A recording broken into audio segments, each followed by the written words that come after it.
네, 안녕하세요. 명지전문대학 사회체육과의 안현균 교수라고 합니다.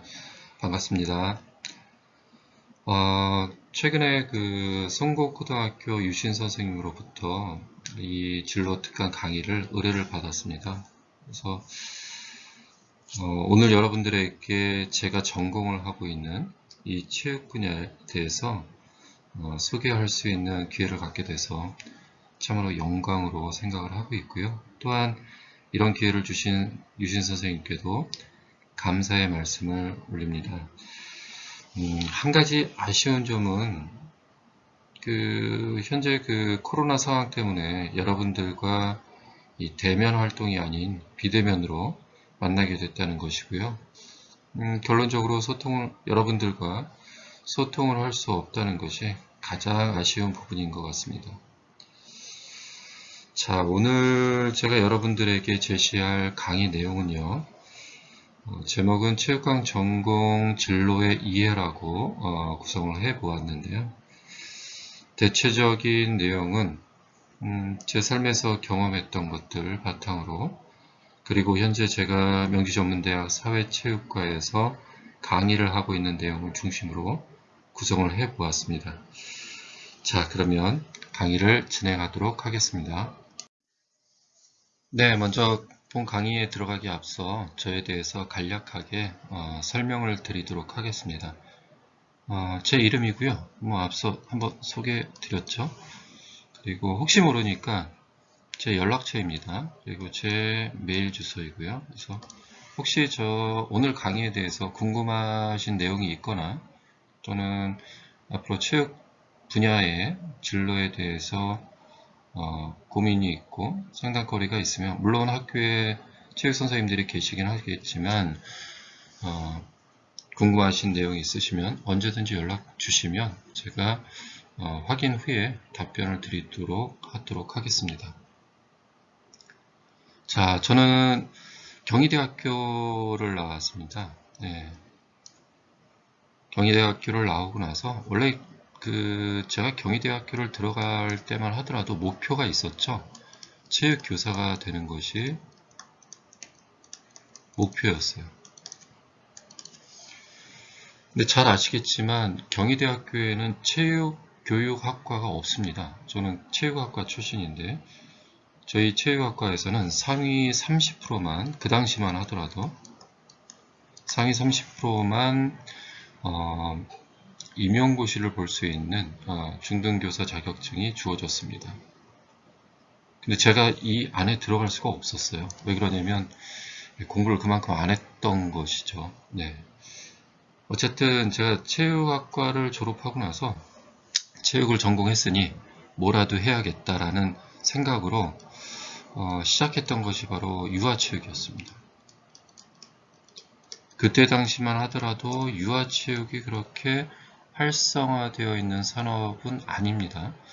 유아체육을 운영을 해왔고 거기에 같이 입시체육이라는 것도 병행을 하면서 소위 말해서 승승장구 해왔습니다. 그리고 거기에 스포츠센터, 이 스포츠센터 같은 경우는 하나 운영을 하려면 자본금이 상당히 많이 들어가기 때문에 저 혼자 할 수 있는 내용은 아니었고요. 같이 사업체를 운영해왔던 선배들과 또 동료, 후배들과 같이 해서 스포츠 센터를 하나에서부터 시작해서 2개, 3개 계속 확대하면서 이끌어 나갔습니다. 자, 그러면서 현장에서 어떻습니까? 유아체육부터 해서 고3 예비 수험생들 또 일반인들을 대상으로 해서 다양한 경험을 해봤겠죠. 근데 이러면서 점차적으로 저한테 드는 그 생각이, 원래 경희대학교를 들어갈 당시의 목표인 체육교사라는 꿈이었던 거죠. 이것을 버릴 수가 없더라고요. 그래서 제가 그때 당시 제 사업체하고 가까운 곳에 있는 서강대학교 교육대학원을 들어가게 됩니다. 이게 아마 2003년 정도 되는 걸로 기억을 하고 있는데요. 제 나이가 한 30대 중반 정도에 시작이 된 거죠, 공부가. 쉽게 시도할 수 있는 내용은 아니었습니다. 지금까지 산업체를 운영을 하면서 제가 일주일에 대학원을 나가려면 일주일에 한 이틀 정도는 대학원에 저녁에 나가서 공부를 해야 되는데, 그러면 이 지금 운영하고 있는 산업체에 큰 영향을 미칠 수도 있었다라는 것이죠. 하지만 그것보다 중요한 것은 저의 어떤 희망이었던 것 같아요. 제 꿈. 이걸 저버릴 수가 없었던 것이죠. 자, 그래서 서강대학교 2003년도에 입학을 해서 약 한 5학기 정도를 다니면서 다양한 교육을 받게 됩니다. 그러면서 저의 어떤 그 학부 때 바라봤던 그런 교수님들의 어떤 모습과는 다른 또 다른 교수님들의 모습을 보게 되면서 저의 희망이 바뀌게 됩니다. 꿈이. 어떻게 바뀌냐면, 네, 교수가 되는 것을 희망하기 시작합니다. 그러면서 그 서강대학교 근처에 있는 연세대학교 대학원을 들어가게 됩니다. 자, 연세대학교 들어갔는데 너무 많이 힘들더라고요. 처음에 제가 아직도 기억이 나는데, 처음에 저희 지도 교수님께서 이력서를 하나 주시더라고요. 이력서 양식은 뭐 다 다릅니다. 조금씩 차이는 있는데 기본적으로 들어가는 게 학력, 그 다음에 경력사항, 그 다음에 들어가는 것이 자격증입니다. 자격증. 경력사항이야 뭐 제가 산업체 운영하는 것도 있고 또 대학원 다니고 뭐 대학원 들어와서 공부하는 어떤 그런 내용들도 들어갈 것 같고요. 학력도 마찬가지고요. 그렇죠? 근데 이력서에서 가장 의문점이 하나가 바로 뭐였냐면 이 자격증이었어요. 무수히 많은 칸 중에 제가 쓸 수 있는 칸은 수상인명구조요원 적십자에서 발급하고 있는 이것 딱 한 줄이었던 거예요. 그러니까 지도 교수님께서 그 정도로 저희에게 교육을 시켜왔던 거죠. 지금 박사 과정에 들어온 것이 모든 것이 끝나는 것이 아닌 새로운 출발점에서 준비하는 과정이니까 많은 것들을 준비하라라는 그러한 그 어떤 교육이 아니었나 그렇게 생각을 하고 있습니다. 어쨌든 제가 이 수상인명구조요원이라는 거 이거 한 줄밖에 쓸 수가 없었더라고요. 근데 이것도 제가 언제 땄냐면 1996년도인가요? 95년도에 땄어요. 근데 이 적십자는 2년에 한 번씩 갱신을 해야 돼요. 재교육을 받아서 그 자격증이 유효하도록 자격을 계속 유지할 수 있도록 자격을 갱신해야 되는데 그걸 하질 못했던 거죠. 그러니까 실질적으로 이 첫 번째 줄에 작성했던 수상인명구조요원도 원칙적으로는 없는 거였죠. 머리를 크게 한번 얻어맞은 듯한 그런 충격이었습니다. 그리고 그 지도 교수님의 말씀에서도 나오는 것이 큰 어떤 그 시발점이 됐던 것 같아요. 그래서 제가 박사과정 들어오면서 그때부터 자격증을 취득을 하게 됩니다. 제가 지금 기억나는 것만 몇 가지만 좀 작성을 해봤는데요. 뭐 수영도 라이프가드 다시 땄고요. 골프 뭐 생활체육 지도사 자격증이라는 거 오리엔티엄부터 해서 다수의 종목들을 시작을 하게 됩니다. 보디빌딩도 그렇고 배드민턴도 그렇고 뭐 유아체육, 레크레이션, 스킨스쿠버는 이제 뭐 초급 단계가 아닌 다른 사람을 지도할 수 있는 강사 자격증까지 취득을 하게 되고요. 또 산학안전강사 제가 이 박사과정을 통해서 제가 논문을 썼는데 거기에 제 주된 어떤 논문 주제가 익스트림 스포츠라는 것을 하는 사람들입니다. 그러다 보니 제가 산학에 대한 관심이 높아지기 시작을 해요. 그래서 적십자에서 발급하고 있는 산학안전 자격증이 있습니다. 이게 일반 과정이 있고 전문 과정이 있고 지금 강사 과정이 있는데, 강사 과정까지 따서 제가 일반 과정이나 전문 과정에 들어오는 사람들을 대상으로 해서 산학 안전에 대한 강습도 하고 있습니다. 그리고 그 밖에 스키, 경량항공기 조종사, 좀 생소하긴 하죠. 그 남자는 누구나 한번 하늘을 날고 싶다라는 꿈을 갖고 있잖아요. 이 박사과정을 졸업하고 나서 이게 2010년 후반쯤에 따게 된 건데요. 경량항공기 조종사라는 걸 따게 됩니다, 제가.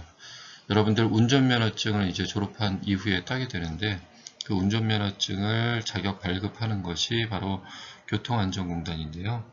여기서 자격증을 취득할 수 있는 것이 바로 경량항공기 조종사입니다. 자, 그러다 보니까요, 이 다양한 자격증을 취득을 하다 보니까요, 지도 교수님의 교육이 어느 정도 맞는 것 같습니다. 제가 이러한 내용을 기반으로 해서요, 박사과정에 재학 중에도 그렇고 졸업한 이후에도 지금까지 골프 수업이나 오리엔티어링, 수영, 배드민턴, 보디빌딩, 유아체육, 스킨스쿠버, 스키, 산악, 경량 등 다양한 강의를 하게 된다는 것이죠. 이 점이 매우 중요한 것 같아요. 그 뒤에서도 설명을 하겠지만 우리나라 대학의 어떤 구조를 보면 상당히 대학에 들어가는 것이 상당히 어렵지 않습니까? 그렇죠? 하지만 대학을 들어간 이후에 졸업은 상당히 쉽습니다. 그러한 과정에서 대학 생활에서 다양한 자격증을 준비 안 하고 그냥 편하게 다니다 보면 졸업이 상당히 쉬운 부분도 있어요. 근데 어떻습니까? 이렇게 준비해오고 나니까 이러한 내용을 기반으로 해서 제가 다수의 대학에서 연대도 있었고요. 또 경희대, 서강대, 숙명여대, 또 단국대, 기타 등등의 많은 대학들에서 많은 강의를 할 수가 있었습니다. 그래서 여러분들에게 오늘 진로 특강이니까요. 여러분들에게 드리고 싶은 말씀 중에 하나가 바로 뭐냐면, 꿈을 목표를 설정했다고 한다고 하면 그 내용에서 많은 노력을 하는 것이 필요하다고 생각을 하고 있습니다. 예를 들면 이 산학안전 강사 같은 경우는요, 제가 적십자에서 그 산학안전 강사들이 있습니다. 강사회가 있는데 그 강사회에서 중고등학교에 그 교장, 교감 선생님들이시죠. 이분들에게 어떠한 것을 제안을 하냐면 백두대간, 우리나라의 백두대간을 종주하는 것을 프로그램을 제안을 합니다. 백두대간이라는 이 산악을 타려면 몇 날 며칠이 걸려야 될 텐데 저희 프로그램은 어떻게 했냐면 일주일에 한 군데씩 토요일날 새벽에 출발해서 산 하나 넘고 1박도 안 합니다. 그리고 오후에 내려오면 바로 집으로 귀가. 그 다음 주에 그 다음 산으로 가서 또 등반하고. 그래서 1년 과정이나 2, 3년 과정에 이 백두대간을 종주했다라는 어떤 그 자격을 부여하기도 하고요. 이런 프로그램도 운영을 하고 있고요. 경량항공기 조종사는요, 체육과는 좀 더 다른 부분인데 이론 시험을 먼저 보고요. 그 다음에 경량항공기를 20시간을 탄 경험이 있으면, 경력이 있으면, 그러면 시험을 볼 수가 있습니다. 자, 이 이론이 상당히 한 4가지 교육인데, 이론인데, 상당히 어렵습니다. 기상학도 있고요.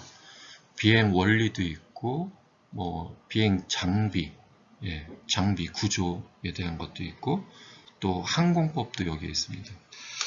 저 전공하고 다르다 보니까 제가 어떻게 했을까요? 시험을 신청하고 공부는 한 가지만 해요. 나머지는 한 3과목 정도는, 한 과목은 시험 공부를 해서 시험을 보고요.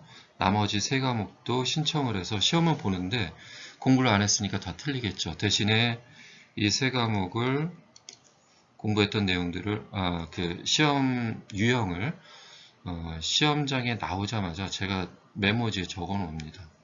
어떤 유형으로 시험이 이루어졌는지.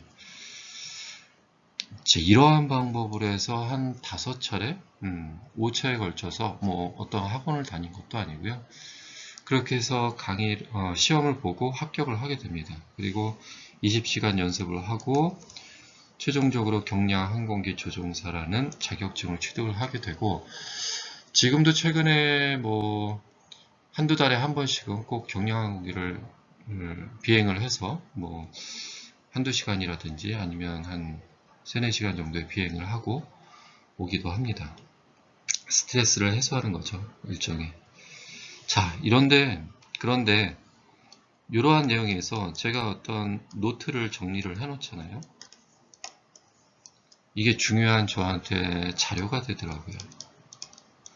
최근에 4차 산업혁명 시대에서 가장 핫하다는 이슈가 바로 드론이 있죠.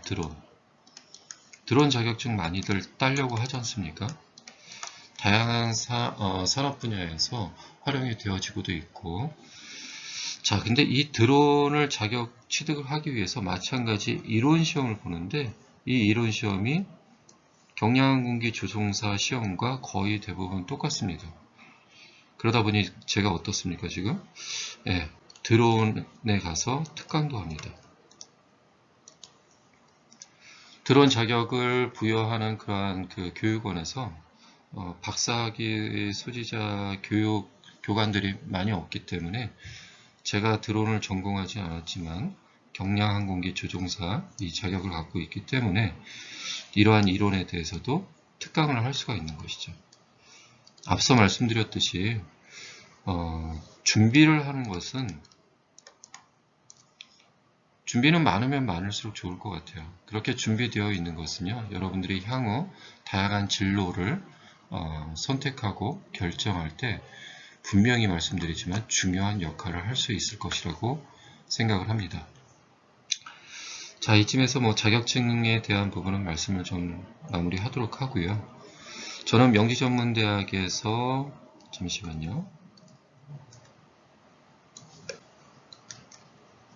네, 저희 명지전문대학에서요, 진로 지도 교수를 담당하고 있습니다. 아무래도 저희가 전문대다 보니까 학생들이 졸업 이후에 편입을 희망하는 학생들이 있고 또 취업을 희망하는 학생들이 있는데요. 이 학생들에 대한 진로 상담을 하고 어떠한 것을 준비를 해야 되는지 이러한 상담을 제가 개인적으로 하고 있습니다. 그리고 제가 이제 담당하는 교과목, 제가 전공이 스포츠 사회학인데요. 담당하는 교과목이고 또 퍼스널 트레이닝, 사회체육 프로론, 사회체육 조사 방법론, 여가론과 임나 캡스톤 디자인이라는 교과목을 운영을 하고 있습니다. 처음에 그 유신 선생님으로부터 특강을 제의를 받았을 때요. 그러면 특강 내용을 어떤 것으로 할까요? 라고 질문을 했었는데 선생님께서 제 강의 내용 중에 일부분을 하면 어떨까요? 라는 말씀을 하셨어요. 근데 스포츠 사회학은 여러분들이 나중에 이제 전공 교과목 중에 하나인데 제가 다루는 이 스포츠 사회학에서 다루는 다양한 주제들이 좀 무겁습니다. 그러다 보니 여러분들에게 그러한 내용을 전달해 주기에는 조금 어려운 부분은 좀 있고요. 그 밖에 뭐 퍼스널 트레이닝이나 마찬가지입니다. 모든 내용들이. 그래서 고민을 좀 했던 것이 고민 끝에 결정을 내린 것이 바로 인문학 캡스톤 디자인이라는 교과목으로 선정을 했습니다. 이 캡스톤 디자인이라는 교과목은요, 일반적으로 공대에서, 공학 계열에서 많이 운영하는 프로그램이라고 보시면 될 것 같아요. 1학년 때부터 해서 이 캡스톤이라는 것이 피라미드 아시죠? 맨 위에 상층부에 올리는 마지막 단계에 올리는 돈을 캡스톤이라고 명칭한다고 하더라고요. 근데 공학 계열에서는 1학년 때, 2학년 때, 3학년 때 과정에서 기초 전공에 대한 강의를 진행했고, 이러한 것을 기반으로 해서 졸업할 때 일종의 졸업 작품을 만들어내는 것을 하는 그러한 교과목이라고 볼 수가 있어요. 근데 이게 공학 계열에서 운영을 하던 것이 지금은 점차적으로 전 학과에 운영을 하고 있고요. 저희 명지전문대학 사회체육과에서는 이번 학기부터 시작이 되었고, 이번 학기 시작이 되면서 제가 저희 과의 막내다 보니까 제가 운영을 하게 되었습니다. 그래서 이 인문학 캡스톤 디자인과 진로 지도 교수를 하면서 느꼈던, 경험했던 내용을 기반으로 해서 여러분들에게 오늘 특강 내용을 준비를 하면 될 거라고 생각을 하고 있습니다. 이 정도로 저에 대한 소개를 마치도록 하고요. 강의 내용 본격적으로 들어가도록 하겠습니다. 자, 먼저 캡스톤 디자인이라는 교과목에 대해서 설명을 좀 드리겠는데요. 앞서 말씀드렸던 공학 계열에서 이루어진 내용이 지금은 전 학과에서 이루어지고 있다.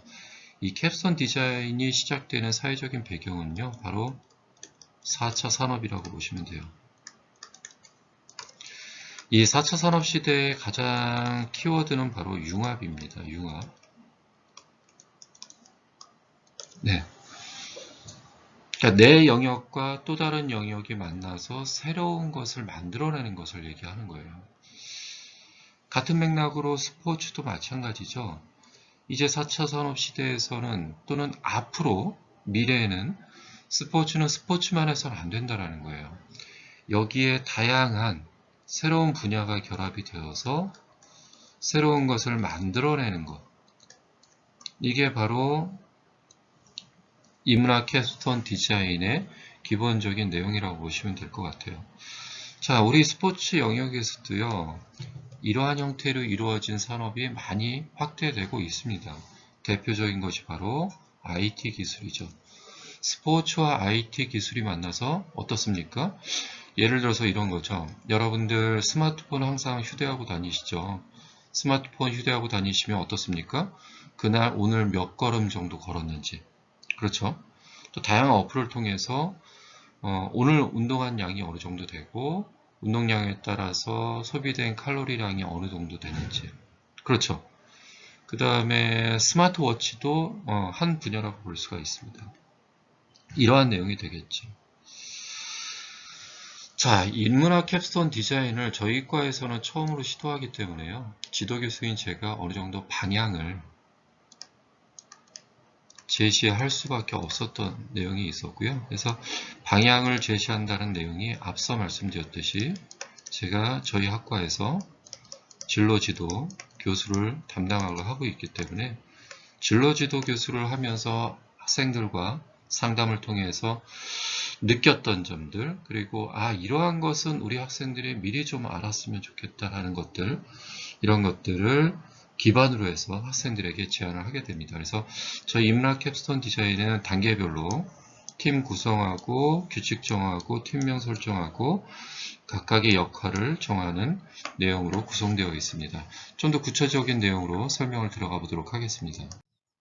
네, 그래서 제가 운영하고 있는 인문학 캡스톤 디자인에 총 2팀이 운영을 하고 있는데요. 그 중에 첫 번째 팀이 바로 학생들이 제가 어느 정도 힌트를 주어서 방향을 설정을 해주고 나니까 체육 전공 분야 진로 탐색 어플리케이션을 제작하는 것을 이번 학기 교과 목표로 잡았습니다. 그래서 팀명은 스포츠라고 정했고요. 5명의 구성원들이 참여해서 지금 현재 준비를 하고 있습니다. 오늘 제 강의 내용은요, 기본적으로 이 내용을 바탕으로 설명을 좀 드리고자 합니다. 제가 이 내용을 학생들에게 방향을 제시했던 내용이 뭐냐면, 제가 처음에 우리 대학에 들어와서 사채과 학생들과 진로 지도를 하면서 많은 상담을 하다 보니까 문제점이 바로 뭐였냐면 학생들이 목표의식이 없다라는 거예요. 목표의식이 없다 보니까 그 안에 다양한 자격증이라든지 그러한 것도 딴 학생들이 거의 없었습니다. 그러다 보니 졸업한 학생들은 있는데 저희 학과 학생이 90명이 정원입니다. 그래서 한 해 졸업하는 인원이 90명에 플러스 마이너스 뭐 복학생도 있을 것이고요. 그러다 보면 100명 정도가 기본적으로 졸업하는 인원으로 보고 있는데 이 중에서 제가 이제 졸업한 학생들 산업체에서 사기업이나 공기업에서 요번에 저희가 이러한 직원을 뽑으니 추천을 좀 해주세요 라고 저한테 연락을 옵니다. 그러면 조교를 통해서 학생들에게 자격증을 갖고 있는 학생들을 살펴봐라 라고 제시를 해보니 첫 해에 몇 명 정도였냐면 졸업하는 인원이 한 100명 정도였는데 그 중에서 자격증을 갖고 있는 친구가 한 12명밖에 안 됐다라는 거죠. 12%가 자격증을 갖고 있다라는 거예요. 상당히 문제가 있었다라는 것이죠. 일단은 자격도 없는 것이 기본이고 그 전에 목표가 일단 없다라는 거예요. 특히 저희는 전문대다 보니까 2학년을 마치고 나면 졸업을 하게 되는데 편입을 하는 학생들은 좀 있습니다. 근데 편입을 하는 학생들도 편입한 이후의 진로에 대해서는 관심이 없어요. 이게 문제라는 것이죠. 예를 들면 그래도 대학생인데 전문대학에 와서 편입을 한다 그러면 예를 들어서 교사가 꿈이라고 한다면 체육교사가 꿈이라고 한다면 편입은 당연히 체육교육학과로 편입을 해야 됨에도 불구하고 체육교육학과가 아닌 뭐 사체과라든지 사회체육학과라든지 체육학과라든지 뭐 관련된 체육과 관련된 학과로 편입을 일단 그러니까 저희 학생들의 문제점이 바로 소위 말해서 신분 세탁이라 할 수 있는 편입만 하면 다 되는 걸로 인식을 하고 있다는 것이죠. 여기에서 이게 상당히 중요한 문제점이 될 수가 있다는 겁니다. 그래서 제가 지속적으로 학생들에게 이러한 목표의식을 심어주고 그에 따른 필요한 자격증을 취득을 하게끔 유도를 하면서 지금 현재는 12%의 자격증 취득률이 지금은 한 58%까지 올라오긴 했어요. 최종 제 목표는 80% 이상을 목표로 하고 있습니다. 언젠간 수치가 목표 달성을 할 수 있을 거라고 생각을 하고 있습니다. 어쨌든 이러한 진로 지도 교수를 담당을 하면서 제가 느꼈던 부분을 저희 인문학 캡스톤 디자인 스포워치 팀들에게 제시를 했고요. 그래서 이 친구들이 지금 하려고 하는 것이 바로 우리 체육 전공 분야에서 다양한 진로를 탐색할 수 있는 어플리케이션을 제작하는 것을 목표로 삼아서 지금 현재 운영 중에 있습니다. 이 팀의 그 체육 전공 분야의 어떤 진로 안의 어플리케이션은요, 활용 방법은 다음과 같습니다. 어플리케이션 화면에 들어오게 되면 다양한 진로 분야가 나오게 되는 것이죠. 예를 들어서 스포츠 마케팅이나 잘 안 보이실 텐데요. 그 다음에 운동재활, 그 다음에 스포츠 공공기관이라고 할 수 있는 이러한 내용들이 제시가 되는 것이고요. 그럼 여러분들은 거기서 예를 들어서 뭐 트레이너 쪽을 클릭을 하게 된다면 그 안에 나오는 것이죠.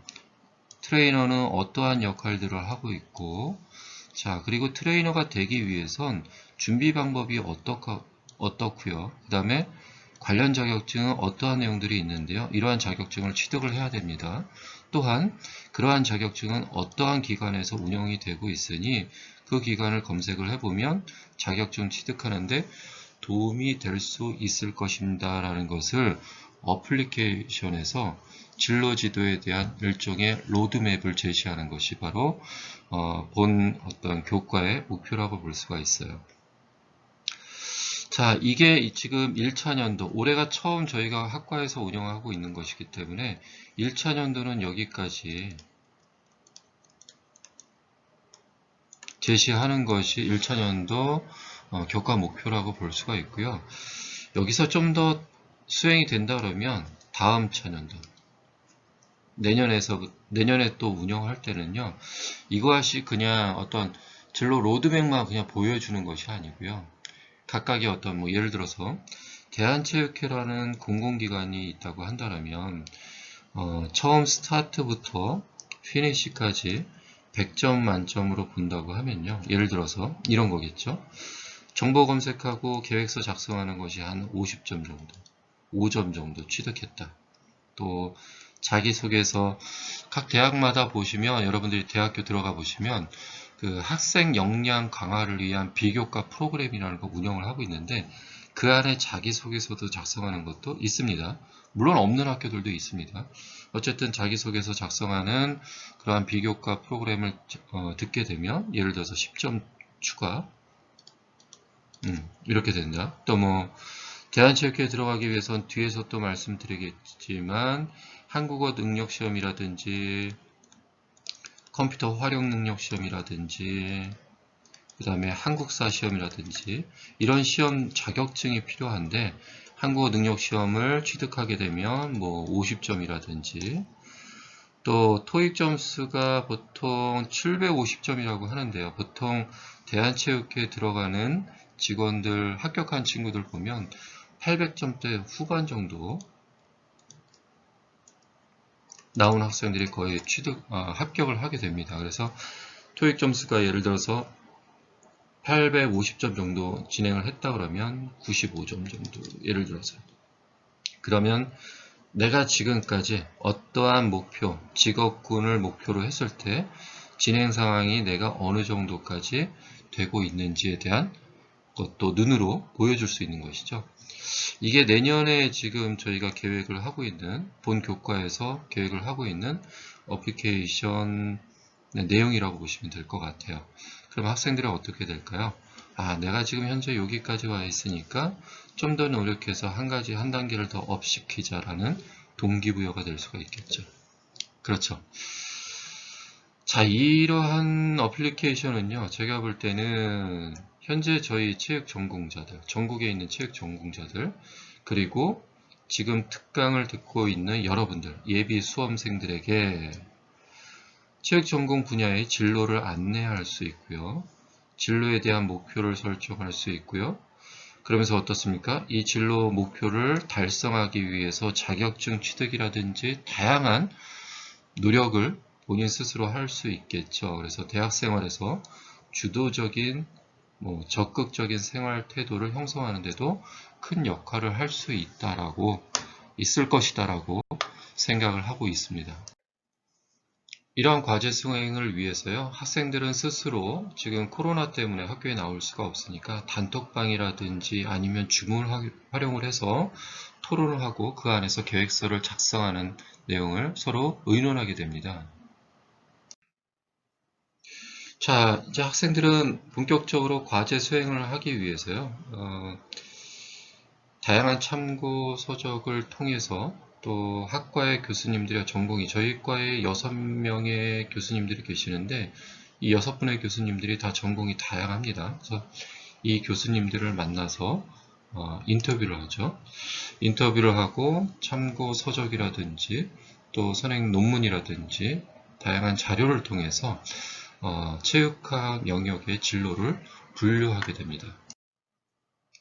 그러한 작업을 통해서 학생들이 구분해낸 우리 체육 분야의 직업군을 소개해드리면 먼저 체육교육, 또 운동재활, 그리고 스포츠 산업, 체육행정, 스포츠 지도, 스포츠 심리 등 크게 한 6가지 형태로 구분을 할 수가 있습니다. 그리고 각각의 세부 직업군들을 보면 체육교육 쪽에서는 중등체육교사, 여러분들 학교에 체육선생님들 계시죠? 그다음에 초등학교의 체육 전담교사도 있고요. 스포츠 강사, 또 운동 재활 분야 쪽에서는 퍼스널 트레이너와 AT, 그다음에 건강운동 관리사나 스포츠 산업 분야에서는 스포츠 마케팅, 선수 에이전트, 스포츠 이벤트업, 스포츠 미디어 분야, 그리고 체육행정 쪽에서는 공기업, 대한체육회나 국민체육진흥공단, 대한장애인체육회나 국기원 등등이 있습니다. 그리고 각각의 시, 군구, 생활체육회의 행정 업무를 담당하는 직원들도 있습니다.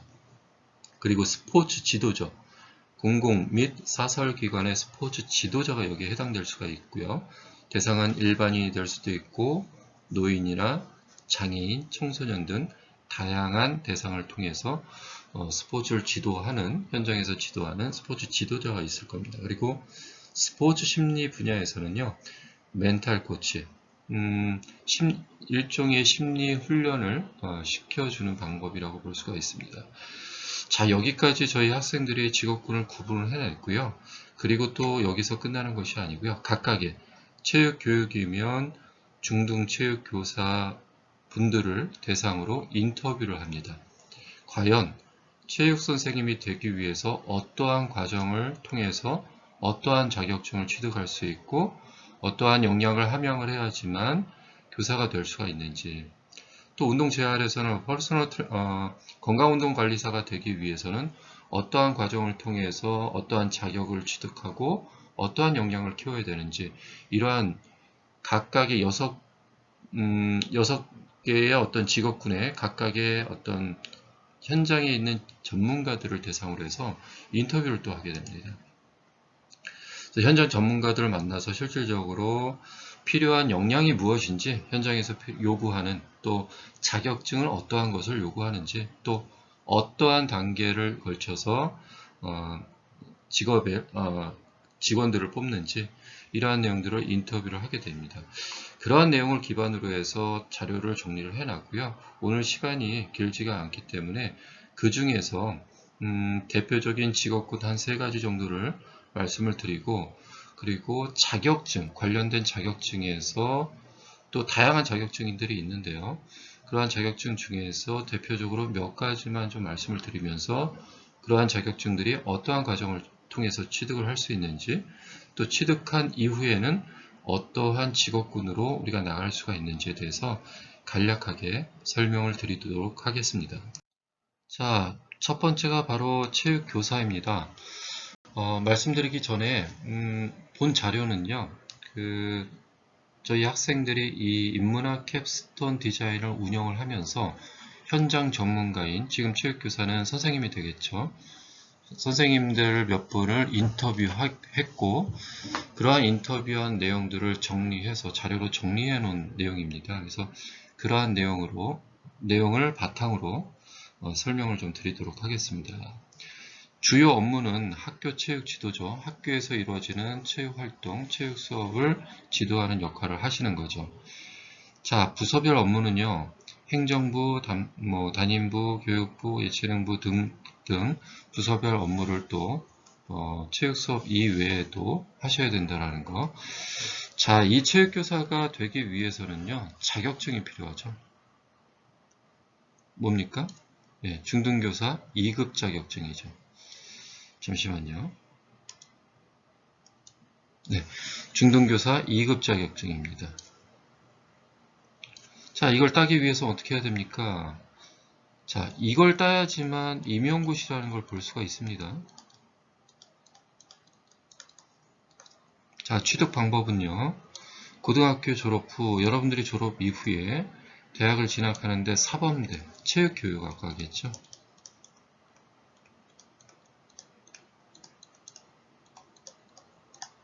그렇죠? 체육교육학과를 졸업을 해야 됩니다. 그렇게 되면 중등교사 2급 자격증을 취득할 수가 있다는 겁니다. 자, 그런데 대다수의 학생들이 지금 체육교육학과를 진학하고 싶어 하는데 그러지 못하는 친구들이 있죠. 그런 경우는 어떻습니까? 취득 방법 2번째가 해당되는 것이죠. 일반 체육과 졸업 후에 교육대학원을 진학하면 되는 겁니다.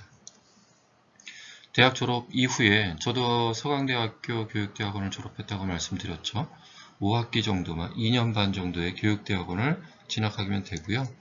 거기에서 중등교사 2급 자격증을 취득할 수가 있었습니다. 자, 보세요. 제가 처음에 강의를 시작했던 데가요. 지금은 남서울대로 알고 있습니다. 남서울 산업대에서 강의를 했는데 수영 강의를 했습니다. 수영 강의를. 남서울대는 그 지역에서 교육부하고 지역에서 지원을 받아서 스포츠 센터를 직접 학교 내에 스포츠 센터가 있고요. 그 스포츠 센터의 지하에 내려가 보면 수영장이 있습니다. 제 기억으로는 한 4개 정도의 레인이 있었고요. 그 옆에 또 있습니다. 레인이. 그래서 이것은 전체 학생들 강의를 위한 레인이었고요. 여기는 일반인들, 지역 주민들을 위한 수영 수업을 하는 것이죠. 그래서 저도 여기 한 레인, 저 옆에 담당 교수, 한 4명의 교수가 한 레인씩 맡아서 수영 수업을 진행을 했었어요. 여기에는 뭡니까? 일반 수영 코치가 되겠죠. 스포츠 센터에 가면 있는 수영 코치들. 이들이 여기서 레슨을 하는 것이죠. 근데 저희가 수업을 제가 들어가면 오전 9시부터 저녁 5시까지 풀로 했어요. 계속 수영 수업을. 중간에 점심 먹을 때만 잠깐 나오고. 그러다 보니까 이 수영 코치들하고 아무래도 친해질 수밖에 없었죠. 그래서 술도 먹고 밥도 먹고 그러고 있는데 그 중에 한 명이 수영부 출신이더라고요. 고등학교 때까지. 근데 대학을 못 갔던 거예요. 지금까지 배워왔던 것이 수영 선수 생활을 해왔으니까 어떻습니까? 여기서 수영 코치를 하고 있는 거죠. 근데 이 친구의 목표는 체육교사가 되는 것을 희망을 하고 있는데 지금 현 상황은 될 수가 없다라고 포기를 한 상태였어요. 제가 좀 친해진 상태에서 이 친구에게 무슨 얘기를 해줬냐면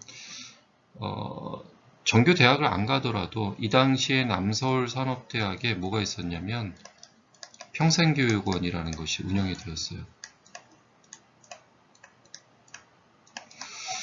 당신이 그 집안 형편 때문에 어쩔 수 없이 일은 계속 꾸준히 해야 되는 거고 그러면 대학원을 가면 되는데 그러려면 학위가 필요하다. 그러려면 평생교육원에서 학점은행제 교육을 수강을 해서 어차피 그 학교에 있는 거니까 운영이 되는 거니까 이걸 듣고 그 다음에 교육대학원을 진학을 하면 그러고 나서 임용고시를 보면 된다라는 것을 설명을 해줬어요. 그리고 저는 남서울산업대학의 강의를 더 이상 거리가 좀 멀기도 하고 제가 뭐 논문 때문이라도 그만두게 됩니다. 남서울산업대를. 그러고 이제 대학원 과정에서 연대에서 대학원에 이제 교육대학원 학생들과 일반 대학원 학생들 그리고 학부생들을 데리고 스키 수업을 가게 됩니다. 스키 수업을. 스키 수업을 하고 한참 진행을 하고 있는데 저녁에 식사 자리에서 식사를 하는데 누가 옆에 와서 교수님 이러는 거예요. 그래서 누군가 하고 봤더니만 이때 이 수영 코치였어요. 여기 웬일이에요? 그랬더니만 예, 제가 얘기했던 대로 남서울대 평생교육원 가서 학점은행을 했고 그 다음에 연세대학교 그 당시에 남서울대에 계시는 분이 연대 출신 교수님이 계셨어 갖고 그분이 추천을 해주셨던 것 같아요. 그래서 연세대학교 교육대학원을 들어와서 네, 임용 준비를 하고 있다라는 겁니다. 지금 어떻게 됐을까요? 현재 모 중학교에서 지금 체육교사를 하고 있습니다. 이런 방법도 있다라는 것이죠. 제가 저희 학과에서 진로 지도 교수를 담당을 하면서 저희 학생들의 문제점이 그거였어요. 체육대학을 진학하려고 하는 학생들의 모든 학생은 아니지만 과반수의 이상의 학생들은 거의 대부분 체육교사를 희망하기도 합니다. 제가 볼 때는 그렇거든요. 근데 저희 학교가 전문대다 보니까 여기 오니까 이미 체육교사를 포기해버린 거죠. 근데 저희 학교에는 그 전공 심화 과정이 있어요. 그래서 전문대 2학년을 마치고 나서 쉽게 말씀드리면 3, 4학년 과정이 있고요. 이 전공 심화 과정을 졸업을 하게 되면 학사학위를 따게 됩니다. 그럼 학생들은 어떻게 될까요? 네, 교육대학원을 진학할 수가 있겠죠. 그래서 제가 온 이후로 저희 학생들의 그러한 목표 설정이 되어서 지금 현재 뭐 숙대나 연대, 서강대, 건국대, 뭐 기타 등등 이런 대학에 교육대학원에 지금 진학을 했고요. 그 학생들이 내년쯤 이제 첫 졸업을 하게 됩니다. 그 학생들이 그래서 임용고시를 이제 준비를 하게 되겠죠. 네, 충분히 가능하다라는 겁니다. 자, 비자격 요소로는요. 학생들을 이해하고 좋아해야 되는 거, 사명감도 있어야 되고요. 선발 절차는 정규교사 2급 자격증이 필요하고 임용고시 1차 이론시험 보고 2차에서 실기 보고요. 그 다음에 학교 배정이 되는 것이죠. 이렇기 때문에 체육교사가 되기 위해서 여러분들이 어떤 꿈을, 목적을 갖고 있는데 지금 수능이라든지 그런 부분들이 어느 정도 나오는지는 잘 모르겠지만 반드시 체육교사가 되기 위해서는 여러분들 체육교육학과로 진학을 하시는 것을 목표로 해야 된다는 거. 두 번째로는 그러한 진학의 목표가 이루어지지 않을 경우에는 그 이후에 차선책의 방법도 있다라는 거 꼭 기억을 해두셨으면 하는 바람입니다. 그 다음에 대학 들어와서 이제 체육 분야에서 가장 관심 두는 그러한 분야 쪽이 하나가 바로 스포츠 공공기관입니다. 앞서 말씀드렸던 대한체육회라든지 그 다음에 국기원이라든지 대한장애인 체육회라든지 기타 등등 이런 것이 바로 스포츠 공공기관이라고 할 수 있는데 상당히 어렵다라는 거예요. 주요 업무는 체육에 관련된 행정 업무를 수행하고 부서마다 좀 다른 업무를 다룬다라는 거죠. 우리나라의 스포츠와 관련된 모든 업무를 담당하는 기관이라고 볼 수가 있겠죠. 자, 자격증은 이렇습니다. 한국어 능력 시험도 필요하고요. 한국사 능력 시험도 필요하고 컴퓨터 활용 능력 시험도 필요하고 그 다음에 직업교육, NCS 기초과정 그 다음에 토익 점수도 필요합니다. 720점 이상이라고 하는데 기본적으로 앞서 말씀드렸듯이 합격한 학생들의 성적을 보면 보통 800점대 후반 정도 나온다고 보시면 될 것 같아요. 상당히 희망을 하고 있는 진로임에도 불구하고 학생들이 쉽게 포기를 한다는 것이죠. 왜 그럴까요? 저희 학생들은 전문대이기 때문에 포기를 해요.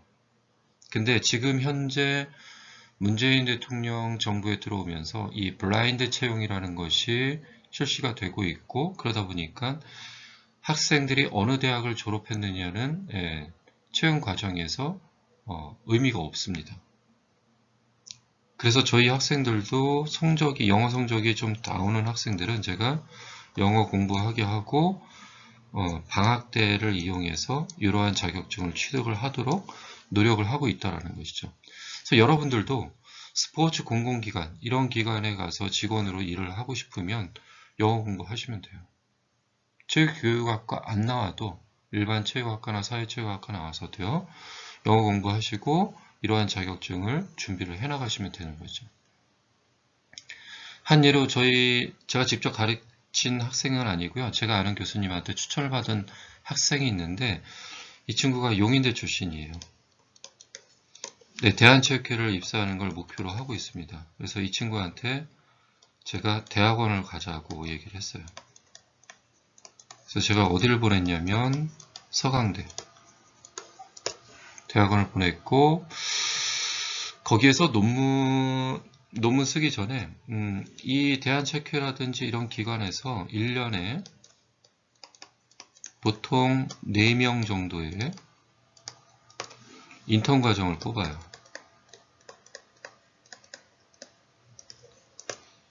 여기서 2명은 체육계열이고 2명은 일반 계열 학생들을 뽑게 됩니다.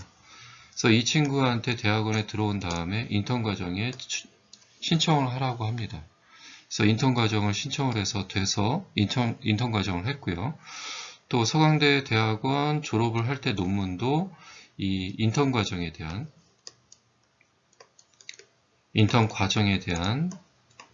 경험에 대한 내용을 논문을 씁니다. 그래서 이 논문이 또 최우수 논문으로 선정이 되기도 했고요. 그러고 나서 이 친구가 보면 서류라든지 필기시험이라든지 이런 것들은 됐고요. 3단계 1차 면접, 영어 면접이 있는데 영어도 그때 당시 처음 저랑 만나서 면담을 했을 때 이후로 지속적으로 영어를 해와서 지금 영어 성적이 한 900점대 초반 정도가 나오게 됩니다. 그래서 상당히 잘 되고 있고요. 나머지 실무 면접, 직무 역량 소지 여부. 이 친구가 인턴 과정을 하면서 느꼈던 것이 뭐냐면 마케팅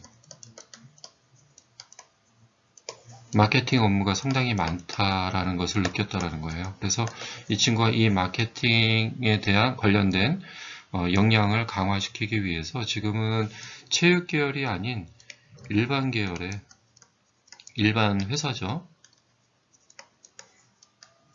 마케팅 회사에서 지금 일을 하고 있습니다. 인턴 과정으로.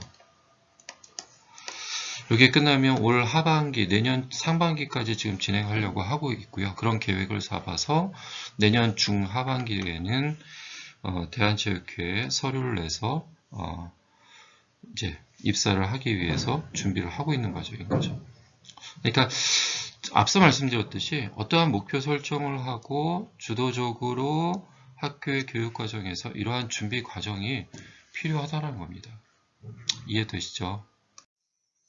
다음으로는 스포츠 산업입니다. 스포츠 산업 분야. 주요 업무는요, 각종 스포츠 대회를 유치하고 기획, 운영하는 그러한 역할을 합니다. 그 다음에 선수 매니지먼트 역할을 하고요. 또한 인사 행정 업무도 보고 있고 선수 스카웃에 관련된 업무도 맡고 있습니다.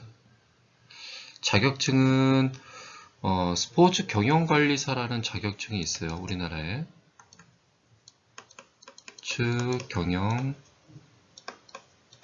경영관리사라는 자격증이 있는데 실질적으로 현장에서는 상당히 그렇게 썩 필요한 자격증은 아닙니다. 어쨌든 스포츠 경영관리사라는 자격증이 있다는 거, 그 정도 아시면 될 것 같고, 행정 업무가 주를 이루기 때문에 자격증이 반드시 필요한 것 아니다라는 내용이고요. 하지만 이 스포츠 산업 영역은요, 비자격 요소가 상당히 중요합니다. 예를 들어서 기본적으로 어학, 영어가 상당히 중요합니다. 왜냐하면 이러한 각종 스포츠 대회를 유치를 하면서 국제대회도 많이 운영을 하기 때문에 특히 영어에 대한 어떤 스피킹이 상당히 중요하고요. 그 다음에 행정 업무를 보기 때문에 컴퓨터 활용 능력이나 그 다음에 운전면허증이라든지 뭐 다양한 인턴 경험도 필요합니다. 그래서 다 보면은 스포츠에 관련된 스포츠 산업체에 관련된 기획사라든지 이런 데서 방학 기간에 인턴을 채용하는 경우가 상당히 많습니다. 그래서 여러분들이 향후에 체육대학을 들어가게 되면 방학 때 놀러 다니는 것도 중요하죠. 하지만 놀러 다니는 만큼 중요한 것이 바로 다양한 스포츠와 관련된 다양한 경력들을 쌓는 것이 상당히 중요하다고 볼 수가 있습니다. 제가 앞서 이력서에 뭐가 들어간다고 말씀드렸죠? 자격증 말고 경력사항이 들어간다고 말씀드렸는데요. 방학 동안에 여러분들이 이러한 인턴 경험이라든지 아니면 어디서 재활에 관련된 연수를 듣는다든지 이런 것들이 다 바로 경력사항이 될 수가 있습니다. 그러니까 그러한 것을 대학 들어가서도 주도적으로 찾아서 적극적으로 참여하는 것이 상당히 중요하다고 볼 수가 있습니다. 자, 이런 내용이 바로 스포츠 산업 분야의 한 분야 자격증이고 비자격 요소라고 말씀드릴 수가 있습니다. 다음은 전공 관련 자격증을 좀 소개를 해드리고요. 그와 관련된 몇 가지 자격증을 대표로 말씀을 드리면서 어떻게 취득할 수 있는지, 그리고 그에 대한 진로는 어떻게 되는지에 대해서 간단하게 말씀을 드리겠습니다. 국가 자격증이라고 할 수 있는데, 체육 분야에서는 국가에서 인정해주는 자격증이 많지가 않습니다. 대표적인 것이 바로 이 국민체육진흥공단에서 시행하고 있는 1, 2급 생활체육 지도사, 그 다음에 전문 스포츠, 유소년, 노인, 장애인, 그 다음에 건강운동관리사와 아까 말씀드렸죠, 스포츠 경영관리사. 자, 이 정도로 여러분들이 기억을 해 두시면 좋을 것 같습니다. 그리고 민간 자격증은 좀 더 많죠. 각각의 그 시행기관이라고 할 수 있는 것이 바로 각 종목별 단체에서 운영하고 있는, 그나마 그래도 어느 정도 인정을 해주는 내용들이겠죠. 뭐 스키장 경영자협회에서 하고 있는 자격증이라든지, 또 대한산악연맹 이런 협회에서 제공하는 것도 상당히 중요합니다. 예, 제가 이제 뭐 요 내용들이 갖고 있고요. 또 대한적십자회사에서 아까 말씀드렸던 수상안정, 수상인명구조, 그 다음에 산학안전법, 응급처치. 그래서 저는 산학안전에 대한 자격증을 취득을 하고 있고요. 그 다음에 임상운동사가 대한운동사협회나 한국선수 트레이너협회에서 주관하고 있는 뭐 AT를 형성할 수 있는 그러한 자격증들이라고 보시면 될 것 같아요. 구체적인 내용은 뒤에서 뭐 대표적으로 몇 가지만 말씀드리도록 하겠습니다. 네, 체육 관련된 뭐 앞서 말씀드렸던 국가 자격증 또는 민간 자격증들이 상당히 많이 있는데, 그 중에서 국가 자격증 중에서 여러분들이 기본적으로 알고 있으면 좀 더 편리한 그런 내용들만 몇 가지만 설명을 드리겠습니다. 국가 자격증 중에서 여러분들이 가장 일단은 대학 들어와서 취득할 수 있는 자격증이 바로 2급 생활 스포츠 지도사입니다. 이것은 체대를 졸업하지 않아도 일반인들도 취득을 할 수가 있습니다. 근데 문제는 뭐냐면 필기가 문제겠죠. 그래서 심리학이나 운동생리학, 사회학, 역학, 교육학, 윤리학, 체육사 중에서 5가지를 선택해서 보는 거예요. 그러다 보니까 저희 학교 같은 경우는 2년제 과정이다 보니까 학생들이 뭐 목표 설정이 없어서 자격증 취득 안 하는 것도 있지만, 시기적으로 이러한 것을 자격을 졸업할 때까지 따기가 상당히 좀 어려운 부분도 있어요. 그래서 제가 아까 말씀드렸듯이 자격 취득한 학생들이 12%에서 제가 와서 좀 몇 가지를 바꾸고 나서 58%까지 향상될 수가 있었던 것은, 저희과 그 6분의 교수님들하고 저희가 이제 회의를 통해서 얘기한 것이, 학생들에게 1학년 때 들어왔을 1학년 초에 이 자격증이 보통 5월에 이론 시험을 보게 되거든요.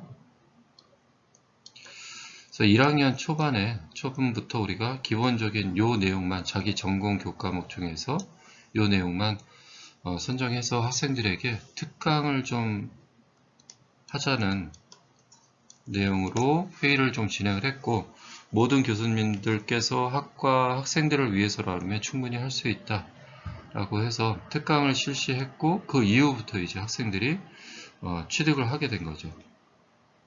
그래서 이걸 하고 난 다음에 실기하고 구술, 연수를 보게 되는데, 하나를 취득을 하고 나면은요, 그 다음에 두 번째부터는 추가 취득이 가능합니다. 이때는 이론 시험이 필요가 없어요. 실기 구술만 받으면 되는 것이죠. 그러니까 1학년 때 하나를 따놓으면 2학년 졸업할 때까지는 적어도 2개 정도는 딸 수가 있다라는 거죠. 예, 이래서 저희가 이제 이러한 과정을 준비한 내용도 있고요. 그래서 여러분들도 대학 들어가서, 대학마다 좀 차이는 있는데요, 졸업할 때까지 이 자격증을 뭐 2개나 하나나 반드시 졸업을 해야지만, 취득을 해야지만 졸업을 할 수 있는 자격 조건이 있는 학교들도 있습니다. 그래서 이 내용은 여러분들이 관심을 두고 이해하셨으면 좋겠고요. 진로는 지자체에 보면은 시설관리공단에서 운영하고 있는 스포츠 센터들이 있습니다. 여기에서 지도자 역할을 할 수가 있고, 최근에 이 지도자들이요, 나이를 먹으면 40세 이상 되면 현장에서 실질적으로 수영을 지도하고 무언가 실기를 지도하는데 상당히 어려움이 있잖아요. 그래서 지금 지자체별로 이러한 지도자들을 40세 이후에는 행정직 공무원으로 전환시키는 그러한 활동도 지금 하고 있다는 것이죠. 그렇기 때문에 행정 공무원으로서 역할도 수행할 수가 있다는 것이죠. 도시공사도 마찬가지고요. 또 지자체 체육회에서 지도자, 장애인 체육회나 학교 스포츠 클럽, 민간 체육시설이라든지 피트니스 클럽 등 다양한 기관으로 나갈 수가 있고, 최근에는요, 민간 생활체육시설, 피트니스 클럽에서도요, 이 2급 생활 스포츠 지도사 자격증을 요구를 합니다. 그전에는 별로 없었는데, 최근에는 특히 이제 대기업 중심으로 삼성이나 현대나 이런 데서 운영하고 있는 그러한 큰 스포츠 센터에서는요, 이 생활체육 지도사 자격증이 필수 자격 조건이기도 합니다. 그렇기 때문에 학부 과정에서 여러분들이 대학 들어가고 난 다음에 어떠한 목표를 세우시고 이러한 자격증을 취득하는데 노력을 하시는 것도 여러분들의 어떤 목표를 달성하는데 큰 역할을 할 수 있을 것이라고 생각을 합니다. 또 2급 전문 스포츠 지도 그 다음에 생활체육 지도사 자격증과 같은 맥락인데요. 대상이 유소년을 지도하는 유소년 스포츠 지도사도 있고요. 노인을 대상으로 지도하는 노인 스포츠 지도사 자격증도 있습니다. 또 같은 맥락으로 장애인 스포츠 지도사도 있습니다. 과거에는 앞서 말씀드렸던 생활 스포츠 지도사를 취득을 하면 그 자격증으로도 장애인 지도를 할 수가 있었는데 지금은 법이 바뀌어서요. 이 장애인 스포츠 지도사 자격증을 취득을 해야 됩니다. 이 부분도 여러분들이 생각을 해주셨으면 하는 바람이고요. 다음으로는 앞서 설명은 못 드렸지만 운동 재활 분야에서 국가 자격증이라고 할 수 있는 것이 바로 건강운동관리사가 있는데요. 이 건강운동관리사는 지금은 자격증을 취득할 수 있는 조건이 많이 완화됐습니다. 그래서 여기 보시면 체육 분야 전문 학사, 그러니까 저희 전문대를 졸업을 해도 충분히 딸 수가 있다는 거예요. 그전에는 아니었다는 것이죠. 그래서 졸업증명서 또는 재학증명서를 갖고 있으면 응시 자격이 되었고 필기와 실기 연수를 통해서 자격을 부여받을 수가 있습니다. 그렇게 되면 서울시나 전국적으로 보면 그 국민체력센터가 있습니다. 여러분들 체력 검증을 인증을 해주는 국민체력센터에서 건강운동관리사로서 역할을 할 수가 있고 시도 체력센터라든지 보건소 또 종합병원의 스포츠 의학센터나 종합스포츠센터에서 다양한 역할들을 할 수가 있다는 겁니다.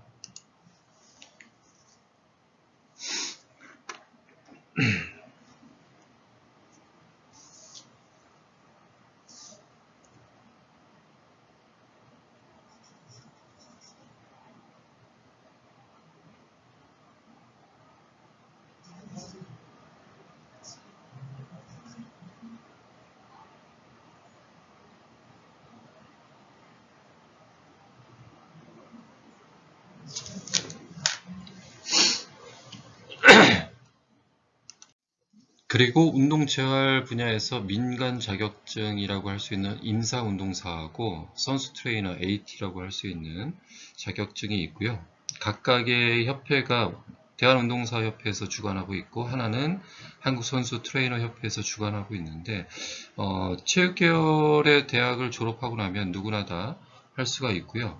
다양한 연수를 통해서 여러분들이 필기시험과 실기시험을 통해서 충분히 자격을 취득할 수가 있습니다. 진로가 상당히 중요하겠죠. 임상운동사 같은 경우는 보건소나 병원, 재활운동센터나 피트니스 센터. 최근에는 이 재활운동센터가 상당히 많이 생기고 있기 때문에 이쪽으로의 어떤 진출도 상당히 유망하다고 볼 수가 있고요. 그 다음에 AT 같은 경우는 아마추어 팀이라든지 프로팀과 같은 어떤 팀의 선수 트레이너로서 진출할 수가 있고, 병원이나 마찬가지 재활운동센터, 피트니스 센터 등의 AT, 운동치료, 스포츠 재활 전문가 등을 할 수가 있습니다. 그래서 제가 아는 그 스포츠 센터 대표 같은 경우도 처음에는 병원에서 아까 국가 자격증이라고 할 수 있는 건강운동관리사를 자격을 취득했고, 그 다음에 이 선수 트레이너 AT도 또 연수를 통해서 자격을 취득을 해서 병원에서 근무를 하고 또 재활운동센터에서도 근무를 하고요. 상당히 경력이 상당히 뛰어납니다. 그리고 대표팀에서도 선수 트레이너로서 역할을 했었고, 지금 현재로는 그러한 역량을 통해서 자기의 어떤 개인 사업체로서 피트니스 센터라고 봐도 되고, 또는 재활운동센터라고도 봐도 되는 그러한 센터를 운영 중에 있습니다. 여러분들도 이러한 부분들 관심을 가지면 좋을 것 같습니다. 네, 지금까지 두서없이 강의를 진행한 것 같아서 너무 부끄럽습니다. 마지막으로 여러분들에게 제시하고 싶은 한 2가지 정도의 내용을 간략히 말씀드리고 오늘 특강을 마무리할까 합니다. 제가 오늘 여러분들 특강을 통해서 말씀드리고 싶은 내용 중에 하나가 바로 목표입니다. 여러분들이 목표를 세웠으면 좋겠어요. 근데 그러한 목표가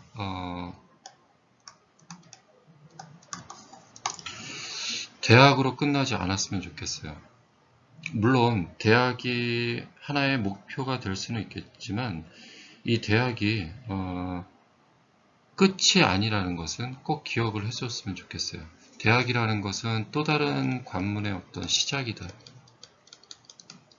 이러한 측면에서 여러분들이 꼭 반드시 기억을 해줬으면 좋겠습니다. 그렇기 때문에 여러분들의 목표 설정은 대학에서 끝나는 것이 아니고 대학 이후의 어떤 삶, 진로에 대한 목표를 세웠으면 좋겠어요. 그럼 자연스럽게 이러한 목표에 맞는 대학을 여러분들이 진학하게 되겠죠. 이해되시죠?